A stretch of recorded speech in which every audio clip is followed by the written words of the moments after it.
You hear me at the back there? Oops. Am I audible? Okay.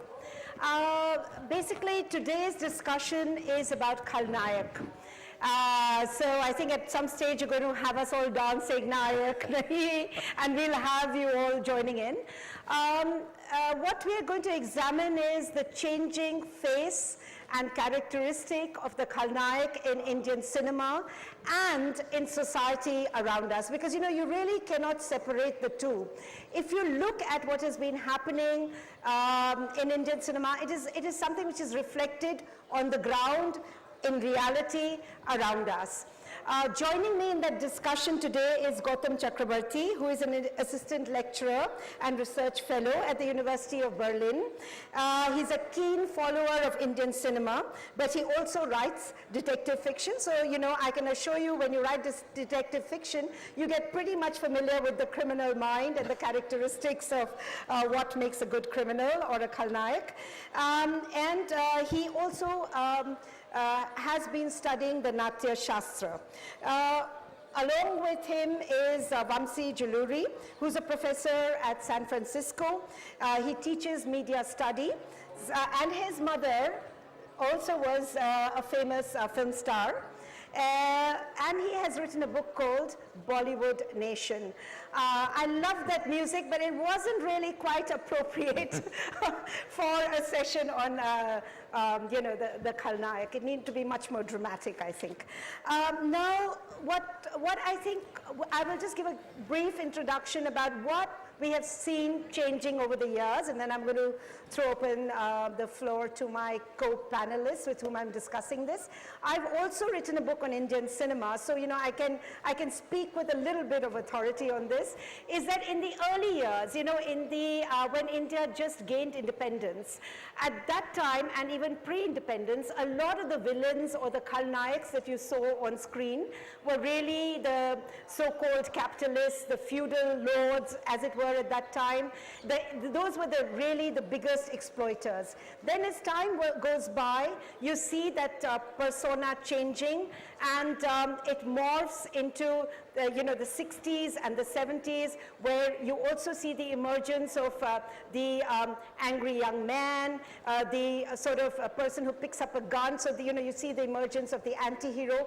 In the 80s, it's a very interesting twist. I'm just sort of giving you a very broad picture. We'll go into the details later on. It's a very interesting twist because the villain becomes, when the romantic films start growing, when India emerges and, sex becomes something that you actually talk about and relationships become much more intense on the screen, you see the villain emerging as the father, the patriarch in the family. Those of you who have seen those films, he's the guy who stops love from flowering, so he becomes the villain. And later, as the country again emerges and turns in towards a strident patriotism almost, then you see the emergence of the terrorist, the anti-national, and sometimes even people from across the border, sadly, they take on the role of being the Khalnayak. And then, of course, in today's age and day, it's much more gray. Your hero could be somebody whom you like immensely, who seems like a very nice guy, and then suddenly, halfway through the film, you discover that he is a Khalnayak and that he has another side to his personality. So that has been the broad kind of thing, and of course there are many more things which we'll discuss. So I'd like to start with you, Vamsi, with your deep knowledge of South Indian cinema. Mm-hmm. Have you seen any kind of emerging trends of the Khalnayak out there as well? Yeah, well, first I'd like to again begin by sharing a mommy trauma anecdote. As a child, when I used to accompany my mother onto the sets, I remember now that I used to be very scared of a gentleman, an actor named Satyanarayana. Some of you may know him. He was the leading villain of the early 1970s, and I happened to see him again a few years ago, and his eyes were still red. And I don't know, so he was a larger-than-life figure, so I think many of the Bollywood and Tollywood villain actors, have carried it into real life, with the big mustaches, the towering persona, and, deep roaring voices. But to understand, I think, the present trend where there's this emergence of a gray area in the Khalnayak, I would actually like to go back to the beginning briefly, because another wonderful character with big mustache, the great S.V. Ranga Rao, who was an amazing persona in Telugu cinema in the 40s and 50s and 60s, and played many zamindar roles, sometimes kindly character roles, sometimes the villain.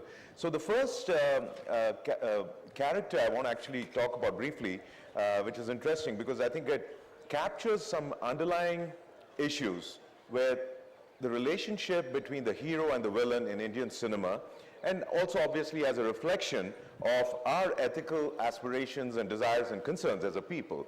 So the wonderful movie some of you may have seen was Paatala Bhairavi, late 1940s, 49 I believe. That was a movie which made N.T. Rama Rao a huge star. So he was a hero. It was a fantasy folklore movie.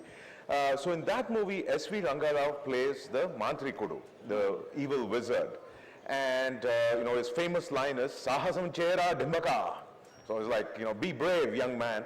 So the interesting thing you see about S.V. Ranga Rao's character as the villainous wizard is he represents power. So that is one fascinating question, I think, for us to think about when we go through this whole history of the villain in our movies. He represents power, and I think our very contradictory relationship to power. In the olden movies, the hero was always powerless. He was the underdog, but he was morally upright. So in the case of Paatala Bhairavi, so the magician is powerful. He can make, demons dance to his bidding, and he has a telescope, advanced technology for the time, not unlike, I guess, the spy drones and what the CIA does today. So the wizard has technology, he has power, and he's not capable of good. Yeah. So how do we deal with power and powerlessness? No, I think that is a very interesting construct actually for most good cinema, because that is based, if you want a film to succeed, it has to have some element of conflict. And the resolution really is at the end when the underdog wins. So the more powerful you make the villainous character, or the forces which are fighting against the hero, the more powerful you make them, the more satisfying is the end. And how many of us have really clapped when we've seen the hero, that little pipsqueak at the beginning, who was poor, who was powerless, who had nothing on his side, suddenly gets up and beats the shit out of the villain. So I think that is a kind of a catharsis that all of us, the whole audience at that point comes together. So yes, the villain has to be somebody who's really big, who's almost insurmountable because he has all the forces on his side. How would you react to that? And do you think that that has been the trend throughout Indian cinema, especially in the early days? And would you like to comment a bit about Bengali cinema, your home turf? Sure. Thanks a lot, Kishwa.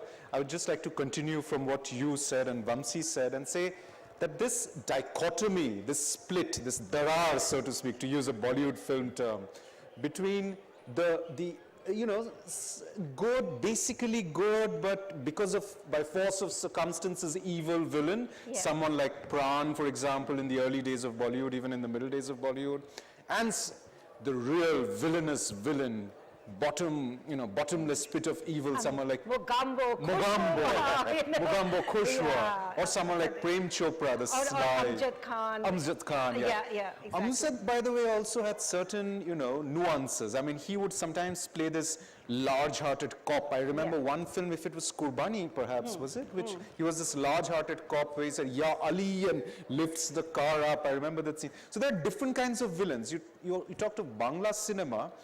I would say that people like Utpal Dutt, whom many in Bollywood remember as a very comical, not really villainous, but comical, traditionalist, potentially villainous, but not really villainous character. There's someone whom people often forget. He has acted, if I'm not mistaken, in a couple of Bollywood films, Biplab Dasgupta. So he's the Bengali, he's the Prem Chopra of Bengal, if I might categorize him like that. He's villainous, he's rough, he has this very rough and ready gunda, dada edge to him. Not like Shourav Ganguly Dada, but like the Dada of the Calcutta streets.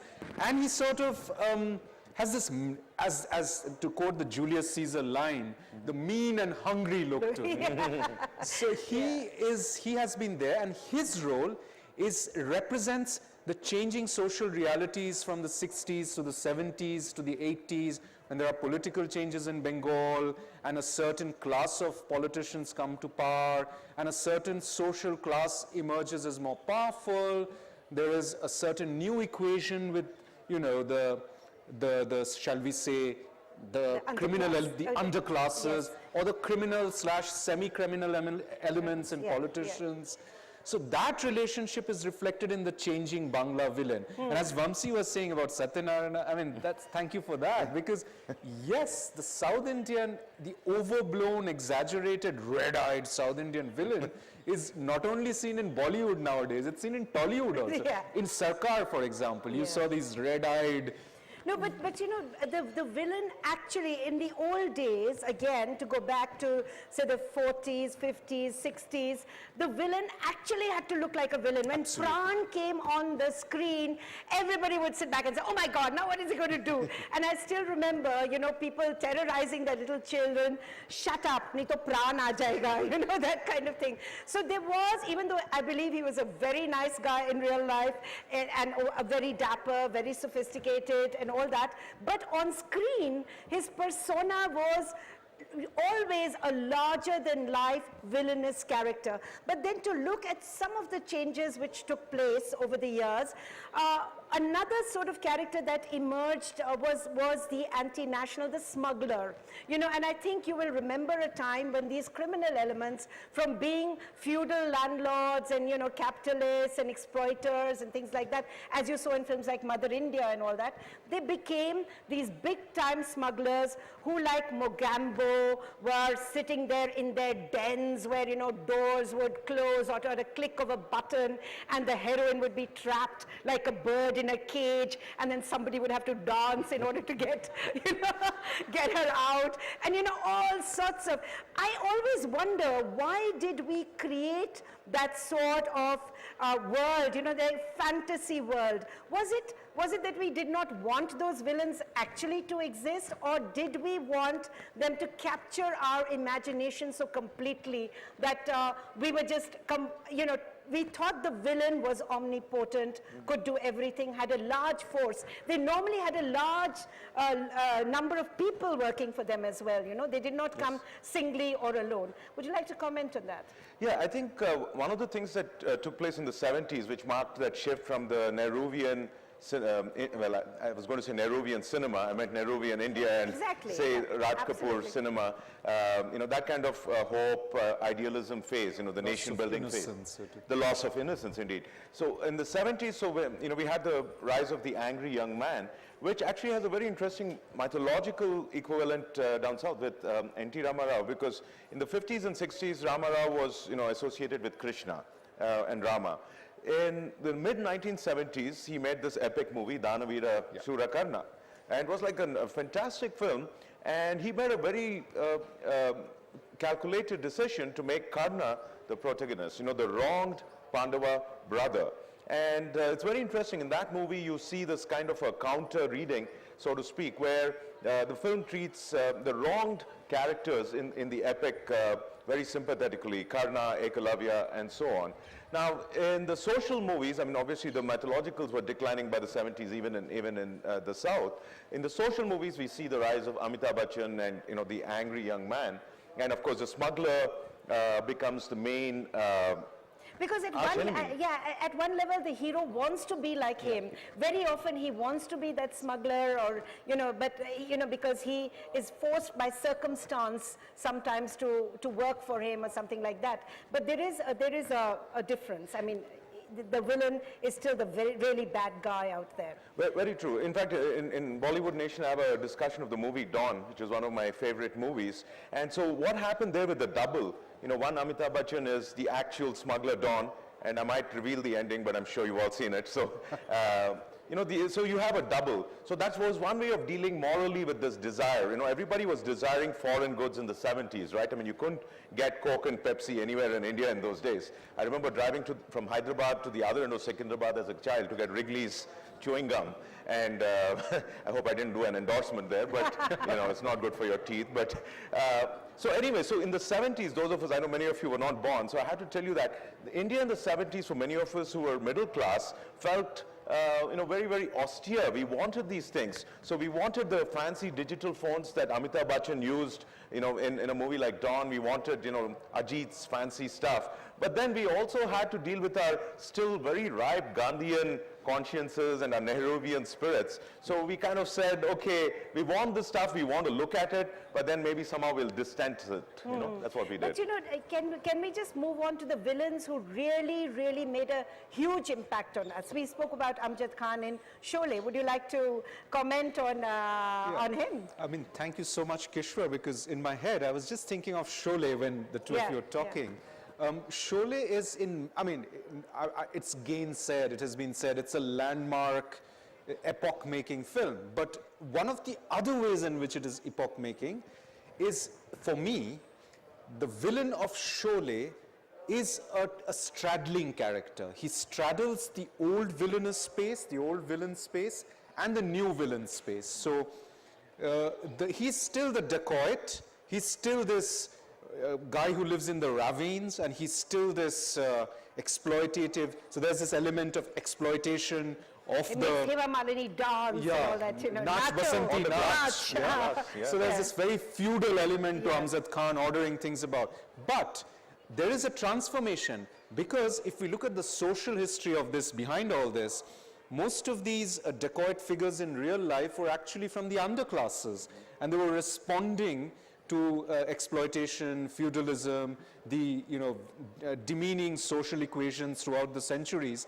And Amjad Khan captures the so-called, if I might put it like that, the upper class villainous, charismatic, feudal villainous attitudes, and also the protest of the underclasses. So he's a horrible villain by all stretches of the imagination, and he's portrayed as such. But he also captures the angst of the dispossessed, the alienated, the otherized. And if I might just add to something both of you said, I think when you're looking at the villain in Hindi cinema, when you're talking of, you said that in early days a villain would be doing these sorts of things, and then at the click of a button, Mogambo, doors would close. I think it also reflects India's changing perception of what we are in the global scenario. I mean, in the 40s, 50s, early 60s even, we were just a post-independence society coming to terms with independence and those realities. But from the 70s, with the first Pokhran explosion, after the China War, with a certain economic impetus coming in, we are increasingly dreaming the superpower dream. So we bring in technology into the villain's den, you know, and he can, at the press of a button, have a nuclear explosion. As indeed, so the whole concept of the black and white. And I want to say that, in early days, it was very easy to identify who the villain was. It became increasingly difficult, but did we then start as a society? I just want to also create the parallel of what is happening in India, as we did, for the Nehruvian period. Was this also a crisis in society, that we were becoming fascinated by the villain? We were becoming fascinated by the bad guys. And in the 70s and 80s, was it okay then to do something wrong because your mother was sick, so you went out in the traditional Hindi film, you went and stole, but in those films, the person actually regretted it. If you wanted to get revenge, you tried your best, but in the end, the cops put you behind bars. But there came this cinema, which was where it was okay to shoot a lot of people. If you could not get justice, you could not. So was society also at that point going through a huge crisis of morals by the 70s and 80s? Would you like to, why don't you take that? Okay, sure. Yeah. So, I think the 80s was a very interesting transition period politically in India, because in many ways, in fact, the chapter about the 80s in my book is called Home, because it was all about home. I mean, Doordarshan, so television sort of marked a new medium, the rise of a new medium. domesticity, the rise of the middle class. Then you had home in terms of the rise of regionalism. NTR went into politics talking about Telugu pride. MGR had already done that with, in Tamil Nadu. And, and then you had a different kind of homeland question with, the rise of religious identity politics, the rise of, Hindu nationalism. But was there a crisis, do you think, of morality which was beginning to emerge in cinema as well as in society during those days? So let me just take you to the other point, which is about bringing in the whole concept of the other. Okay, they were angry young men, but there were other things which they were battling against. Some of the crisis of this, as we said, was to be shown, if you talk about the home scenario, was the romantic element which was beginning, the whole sexuality in India, which was emerging at that point. So young boys and girls were no longer, it was an interesting period, were no longer allowed by families to meet, to marry, because it was, if you were intercaste, marriages couldn't take place and things like that. We saw it in Bobby and then thereafter. So do you want to comment on that? I'm suddenly thinking of Qayamat Se Qayamat Tak, which was the movie of, the 1980s. So the villain there is the father. The father, the patriarch. Yeah. In fact, there was a lot of movies in the 80s, again, where the girl's father became like the worst enemy in the world. I mean, there was a Prabhudeva movie, I forget the name, in early 90s, in which, the father is like a really, really despicable man. And you spoke about religious identities. Would you like to pick up a bit on that? Because, somewhere the whole concept of even the Muslim character in some of these films began to change. Yes. Now, that was a very difficult area for cinema to negotiate, because cinema in this country has always been syncretic. Right. We have tried to keep religion out of it. But there was a point when sometimes these villains were, of Muslim origin. And slowly we come across the terrorists, we come across, so would you like to comment on that? Yeah, I mean, as we were earlier talking, I think once we moved out of the cinematic ghettoization of the Muslim, in the sense of having Muslims portrayed extensively only in Muslim social, so to speak, where there are good Muslim characters and there are naturally bad Muslim characters and they fight with each other and, no inter-religious sensitivities are hurt. So I think that starts changing already. There are these stray portrayals of Arab sheikhs who are always helping smugglers in the 70s and 80s, but I wouldn't really call them Muslim characters because they are, in a way, the Dubai walas, so to speak. Not really in a Muslim sense, but more in a, other foreign, the black foreign hand of the Indira Gandhi years. All over Calcutta you used to see slogans, crush the black foreign hand of sabotage and all that. So that was more like that, the Americans, the Arabs, everyone conspiring against India and so on and so forth. But in the late 80s and early 90s, we see, I would call it a maturity in a sense, because we find more confidence in directors to have Muslim characters who can be in opposition to Hindi characters. I would remember a recent movie called Gangs of Wasepur, where the thing even moves more. It sort of shows Muslims not really fighting Hindus. I mean, Muslims also having children with Hindus, and intercommunal. But we're talking about the villains here. The villains here. So maybe you had a reading in which you were planning to do from your book, from Mission Kashmir, which I think shows this dichotomy where there is a gray area, where there is an issue of nationalism which begins to crop up over and over again. Yeah, so Mission Kashmir is one of my most favorite movies in the world, largely because I started to watch it with my students in America just after the 9/11 terrorist attacks, and everybody loved it because it was such a contrast to the propaganda they were hearing on some American TV news channels about the nature of geopolitics and conflict and religious ideology. And this movie handled it so beautifully. It was entertaining and I think very, very true to the best aspirations of India and Indian cinema. So in Mission Kashmir, those of you who have not seen the movie, so the story is about a young man who was orphaned by a police officer in a police raid, and he's adopted by the police officer played by Sanjay Dutt, and as he's being brought up, he discovers that his adopted father actually shot and killed his own family. So he runs away to Afghanistan or to Pakistan, presumably, becomes a terrorist, comes running back across the border, crashes through the roof. Those of you who have seen it remember it. So anyway, so it's a wonderful movie. And I just wanted to read a few lines about the moral dilemma of the new villain, or not quite villain, the anti-hero, like Altaf, played by Hrithik Roshan in this movie, because it tells us a lot about who we are or who we like to be. In the end, Altaf has to choose between his desire to kill his foster father and avenge his parents, and his love for his foster mother and all that is decent in the world, and turn against his mercenary mentor and save the subcontinent from Holocaust. It is about recognizing himself, finally, as someone who is defined by love, in this case of a mother and of a girlfriend, rather than by anger or jihadi ideology. It's about saving the world too, like any good Hollywood thriller, but in this, the hero saves the world for mom. The moral of Mission Kashmir, if one may be proposed, is that the moral and emotional obligations that we have towards each other in our relationships call on us to overcome any perceived divisions of religion, race, or nationality. It is about universalism, and while there is indeed plenty of violence in the film, the message is that at some point, the inexorable cyclicality of violence must be stopped.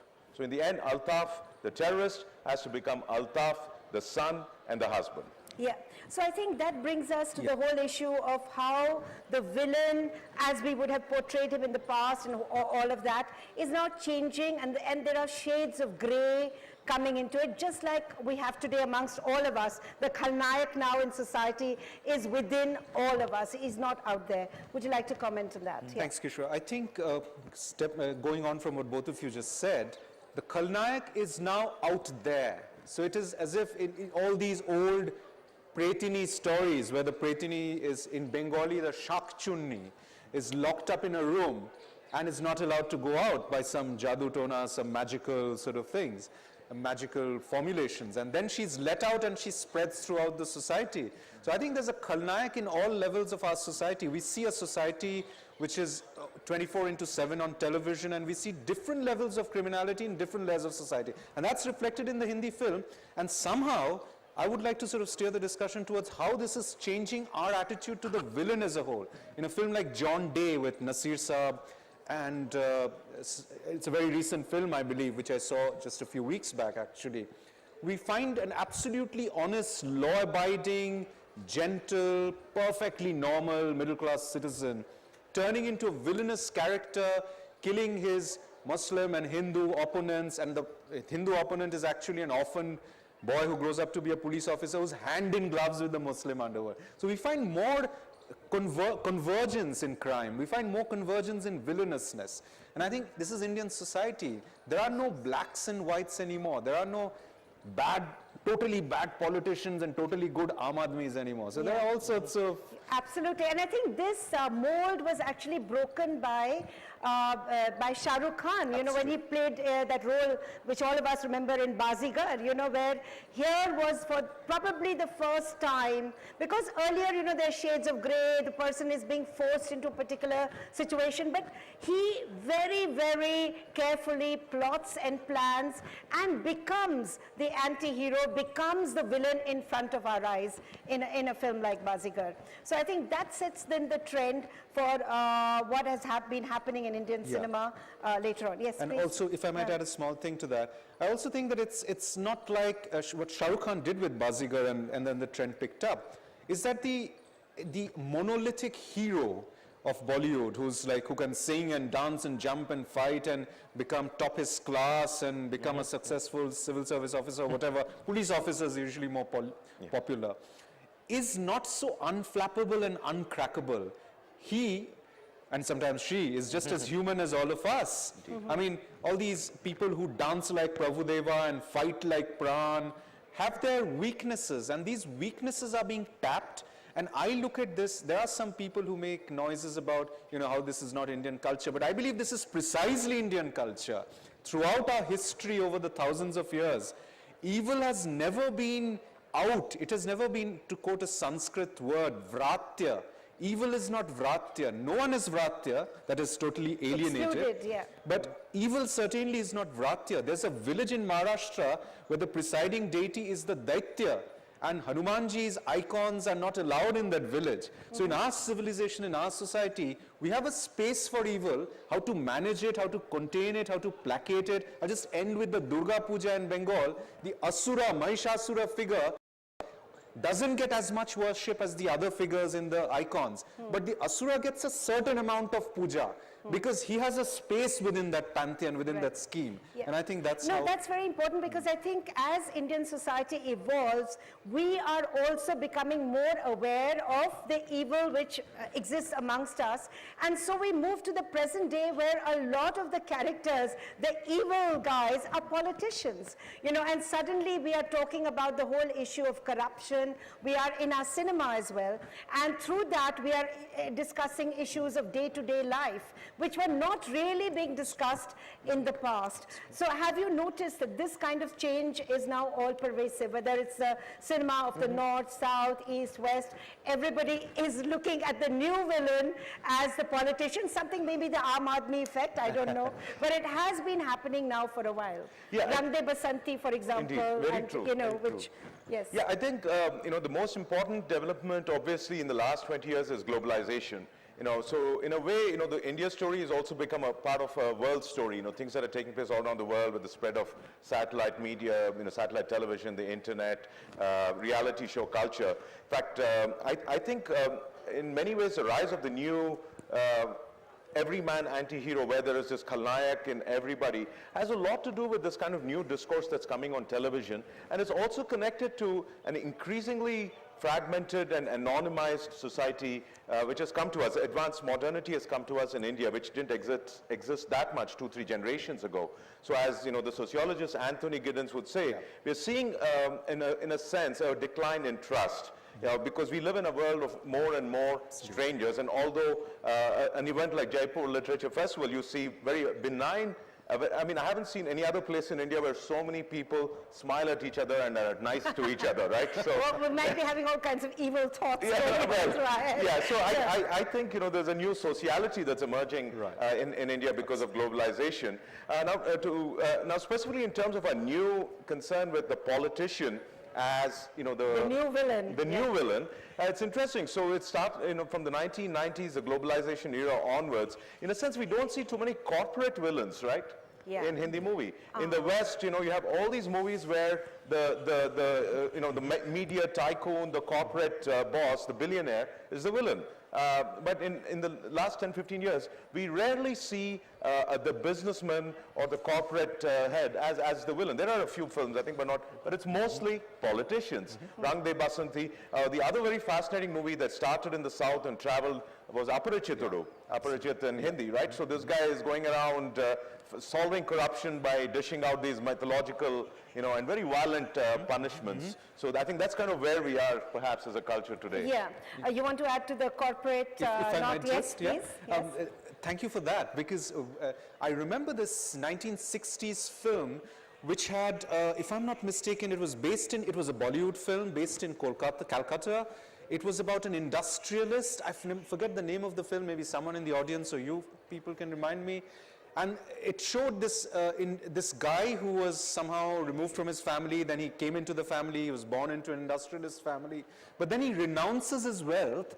And there are newspaper headings in the film, "A capitalist turns socialist." So that in those days, there was an understated socialist understanding of capitalism, the free market, industrialists, all the people sponsoring this festival, as somehow, if not villains, maybe not villains, but at least Not nice guys. potentially, Yeah, exactly. potentially towards that Exploiters. exploiters. But today, as Vansi pointed out, and you too, after globalization, we find it's not that Indian politicians have become much more, in my opinion, of course, much more brutal or corrupt. It's just that the space and possibility for corruption is so much more. And we're not talking of thousands of rupees, But you know, millions. one interesting facet I think which has come out is that the villain unites us all. Yeah. If we really look at a successful Indian cinema, is the one where we all sit there and we absolutely hate the guy who's the villain, and somehow the other gets us all, despite all our differences, together. You know, and we want to say that, okay, we hate the guy and that's what makes us one united family. Okay, now we have just about 10 minutes left in this session. I'd love to throw it open for questions. Yes, please. Yeah, do we have a mic that goes around? Yeah. Can start from there. Yes. Yeah, what I wanted to say that there have been instances when somebody used to play villain like Premnath. Premnath used to play hero in the earlier movies, and then later on he became a villain. And similarly, Pran, who used to be villain earlier, He used to be hero earlier, then he became a villain. Then Yeah. villain, then Then back to lastly character actor. Yeah, characters. yeah. So The that kind transition has of been transition there. has also been there. Yeah, absolutely. I think a few people got really boxed in and couldn't move from that, like, Prem Chopra. Only very recently, I think, he started doing character acting. Or Ajit, or somebody like that, who is a very popular villain, if you can. And I have to add one more thing. I think we're the only country in the world who gives best villain awards. So we actually appreciate evil, as you said. We have a huge appreciation. Okay, can we go to the next? Yeah, who's? Hello, this is my question to three of you. We talk about Hollywoodization. We talk about, orientation from the West for movies. So in contrast to that concept, how much would you justify that Indian villain is more purer, in you creating a kind of a suspense, creating a kind of a havoc, creating a kind of an idealism for the future generations that yes, I am the villain, I will be the person who would rule the movie throughout the life. How would you justify this thing? Okay. It's the direct thing is the Hollywoodization on the part of the villain. So you're saying that are we sort of somehow glorifying the villain too much? Is there a sort of a glorification process? Yes, please. Yeah, I think, again, perhaps as somebody who's interested in the sociology of the media and culture, I think it has a lot to do with, the rise of a more anonymous society. And this is one of the contextual issues that scholars talk about with the rise of reality TV in America and in the West. We trust people only when we know their flaws in an anonymous, highly modern society. So I think in a sense that is sort of happening to us now again with our reality show culture and also with our movies, because if anybody is goody-goody, we It's don't too know who... perfect, it's then you too don't trust him. Okay. It's only when we know each other's flaws and faults usually, and that's what these reality shows are set up to do, then we think we know the real, who they are really. But is then there an ethical and moral question? Do we make too much of those flaws? That would be the next, yeah. Yeah, I think sometimes you talked of the Hollywood versus Bollywood paradigm also. I think it's in Hollywood, the villains tend to be more clinical because that's what's the societal expectation from a stock character, a typical character in Hollywood film. Are you saying they're more nuanced, more kind of underplayed? And, More understated. I would say understated. Whereas here they come with that music and that, Murugan, thing. shotgun Murugan effect. Yeah, very often. I think that's the societal expectation. But the grey areas are still there. Those grey areas are absolutely And if still the hero does something evil, the expected, like if Amitabh Bachchan does something bad, are we okay with it? I mean, that is the... Well, because a lot of us somehow expect perfection from them in all ways. Yeah. Like Dilip Kumar, as has been mentioned on this, was never accepted when he actually played a rapist in one of the films, in one of his early films. That film was a complete flop. It just didn't work. Yeah. So are we going down that route that it's okay if people have flaws, it's okay if they murder, if they rape, are we okay as a society to have Khalnaiks amongst us? I think my personal take on this would be Bollywood is experimenting with it, art house is experimenting with it, the mainstream is experimenting with it. I would like to say this would increase in the future and it would become more and more acceptable, but we have a bit of a way to go perhaps. Okay. Next question.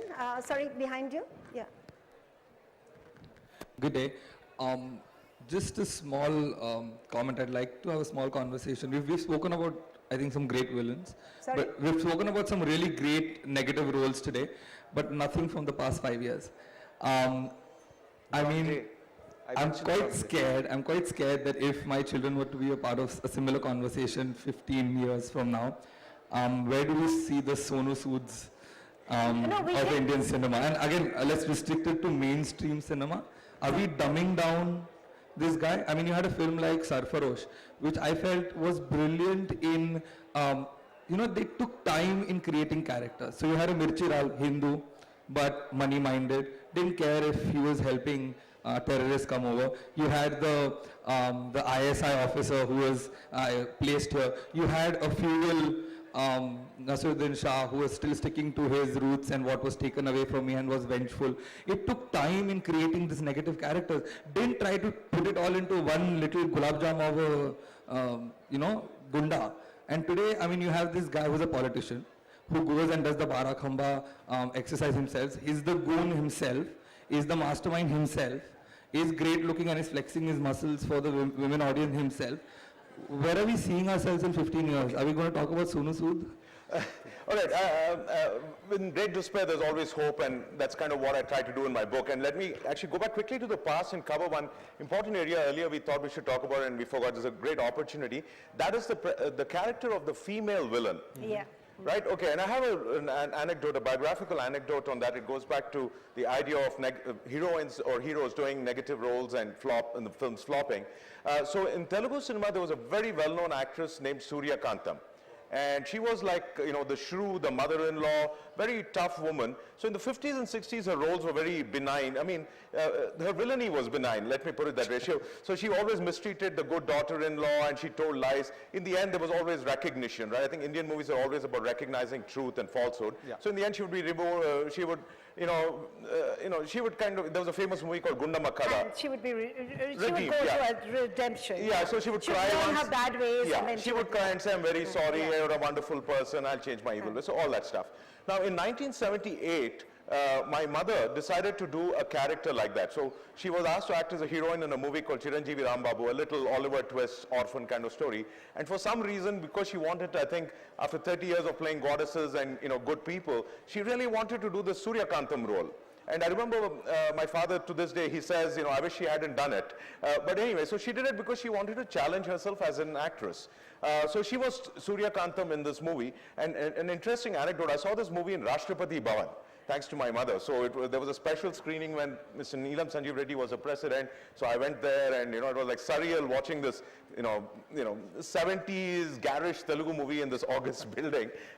But anyway, so after that movie, my mother was very proud of her acting. But in a way, it ended her career. Because the people, the Were not audience, willing to accept they were her not in willing to accept her in such a negative role. So to them, she was always Miss Summer, the innocent woman, and so on. But to add to this quickly, the point about women villains, mostly they are the mother-in-law, the scheming woman in the household who does this kind of stuff, or the vamp. We must not forget the vamp. Okay, yes, just time for a couple So of the last future. two questions. Yeah, so the future, I think, in the end, sorry, in the future, I think we'll go through this present phase. We're celebrating villains. So by the time your son, whom you're concerned about, I'm concerned about my son too, I think the culture will get slightly better. I'm not sure we're celebrating, but we're definitely recognizing the villainy amongst all of us, the Khalnayaks amongst us. Okay, I think one last question, where can we go? I You've have got the the mic. mic. Okay, he's got the mic. See, we have this hero and we have this villain, right? So two distinct poles apart.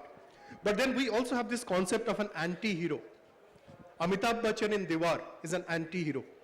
He's a hero, but he's doing things which usually villains do. Can we experiment with the concept of an anti-villain? An anti-villain. Yeah. Okay, it's an Somebody who interesting is thought. doing bad things, But he then becomes... he has his own logic behind it. Good. I think it's a good concept to give to... Yes, tell me. I think this is an interesting, as we all Yeah. recognized, and the claps also. Yeah. I think the anti-villain is the way to go, because Yeah. when you have all pervasive possibilities of evil in society, and there are certain, let's not deny it, and let's not just castigate the bad politicians and say that's all that's evil with us. Evil is there. I mean, when I say But evil, what I you're mean... saying is by the anti-villain, you also mean somebody who has the possibility of being reformed. Yeah, Yeah. sometimes villainy or negative behavior is the way to redress certain things in society. I think that's a very dangerous statement. Absolutely. And that'll need a whole new discussion. A quick literary reference, Anand Neelakantan's book Asura about Ravana, which is doing very well, I think in a way is the anti-villain, right? Yeah. It'll Yeah. come to cinema too, so. Yeah. You have time, keep going. Oh, wonderful. Actually, we have to go and launch the Crime Writers Association of South Asia, for which I invite all of you, since we're all talking about criminals and criminal minds. take one So we have to, okay, last shall we question. just take one last question, and then all of us should go and launch the Crime Writers Association. Yeah, Yes. so about the grays, like what about when we start rooting for the villain? For example, a movie like Fana, initially when Amir Khan enters and he helps Kajol, get the eyesight back and he disappears. We start thinking probably, he donated the eye or something, but then he comes back as a villain, as a terrorist. So Kajol, gives him to the police, but sometimes, at least personally speaking, I was rooting that probably he would, be reformed or something. So what about in the movies when it's not very clear who the villain is and eventually the villain is revealed as a person for whom we were rooting? Yeah. So, I how think do we... there is a moral dilemma in the new films which are being made. And I think that is, even in Lotera, for example. In Lotera, you think he's a good guy, and then suddenly towards the end, there are all kinds of, gray areas, moral issues. And though he does redeem himself at the end, but still, at what cost, What's the time? It's 1:20. Hi. So adding to the point having been discussed earlier, so when we talk about Bollywood movies, the typical plot would look like having a truly callous and vicious character, and in the end he would be either killed or suppressed. However, as we now see, in a relatively grayer shade, a character is shown to have possessed good traits as well as bad traits. So do you think we are now moving towards a more realistic portrayal of characters in our movies? Like, as you mentioned, we all have our demons to deal with. So do you feel that we are now moving towards a more realistic portrayal? Yeah, I think... Yeah, I think right now we're at a point in our culture where we equate realism with being flawed, which is why we're enjoying and we're discovering the anti-hero in literature, all these things. But eventually we'll have to, I think we'll work out that balance where there is a risk in a cultural risk if we assume that if a person, only bad qualities make a person real. We'll eventually have to reach a point as a culture where the culture finds the stories to recognize goodness as well. So right now, yes, I think by all means we should look at Ravana sympathetically and Duryodhana and so on as we're doing in Karna, literature. for example. And Karna, of course. And if I might just add... but let's not forget Krishna too in the end. Yeah, no. Yeah. See... But Krishna was also flawed, in so many ways. Thank you so much for that. When we look at the Karnas and the Ekalavya's, we also come back to the Krishnas and the Arjunas and investigate, as Kishore pointed out, the flaws in them and learn to take the flaws, take the good with the bad. I'd like to sort of end up with this character which I'm reminded of after our talk of women villains, Chhaya Devi in Bangla cinema. She also did and Lalita, she would Lalita be Pawar. Lalita Pawar, the Lalita Pawar of Bangla cinema. But Chhaya Devi starts off with this evil mother-in-law, not really evil, more like distant, aloof, slightly oppressive mother-in-law, capable of evil, capable of even murder in one case. But at the end, there is always this recognition of the flaws by herself. Maybe not apology, maybe not acceptance, but a recognition. And I think the more and more we recognize ourselves as composites of good and bad, that will be the way for the Hindi But film it's an character. interesting thought that there are so few women villains that just jump to mind, apart from the bad mother-in-laws and the vamps and people like that. And is it that, as a society, we still pretend, or is it a reality that women are better than men? Do you think? The movie Heroine, Yeah. was that what it was called, with the recent movie about the film star? Yeah. It was a very fascinating movie. Here was an actress playing an actress, and she's very flawed. She does everything to get her career. She film on wasn't a Silk villain. And of course, film on Silk Smith. And the Vidya Balan film. Vidya Balan film, which absolutely. came- But was she a villain? I'm not sure. Anyway, flawed character. A Yeah, flawed flawed character. character. A flawed character. One last question? Okay, just one last. Yeah. Maybe in the back. There at the back, that lady with the, yeah. Okay. Can you hear me? Yeah. Hi. This was a very interesting discussion, and we kept coming to the point where there's so many Khalnayaks, but so few Khalnaikas. And that could probably be, one of the reasons could be the fact that I think whenever we talk of evil and the Khalnayak and the villain, we actually humanize the character because we are, after all, made up of positives and negatives. But somewhere, as a society, I think we're still not open to seeing the different shades of women. So you either put them in the pedestal, and they're goddesses and they're heroines and they're beautiful and pretty, but whenever you talk of the baser instincts of jealousy and anger and hatred and revenge, the society doesn't want to accept them. So I think that's probably one of the reasons why, they're called mad women in the attic, and we don't even talk about the female villains. Yeah, okay. Yeah, Would you like to react? Yes. Yeah, thanks for bringing up the mad woman in the attic reference. If you look at Lalita Pawar, the Lalita Pawars and the Chaya Devis and the later villains, we see a social, emotional frustration, familial frustration, a sort of being prevented in trying to achieve certain things in socially and economically is one of the motivations behind a woman's villainy in Hindi films. And I agree with you to the extent that a woman villain, a female villain in a Hindi film or an Indian film in general is limited by the societal constraints on Indian women in general. So within the household, or in cabaret shows. In cabaret shows. These are the two areas where she's been portrayed. I think, can we conclude that this was a really, really good discussion, I think, on Indian cinema, on villainy in general, on potential villains for the future, on what's going to happen to the Khalnayaks. But I think the recognition that there is a close link between what is portrayed on the screen as villains and what's happening in society amongst us. So I think there's lots to think about being a villain and what are the qualities. And I'd like to thank you all for being with us today. Thank you. Thank you so much. Thank you so much. And thanks to all three of you, and good luck in your criminal launch. Yes. From villainy to criminality. What a trial. Writers Association.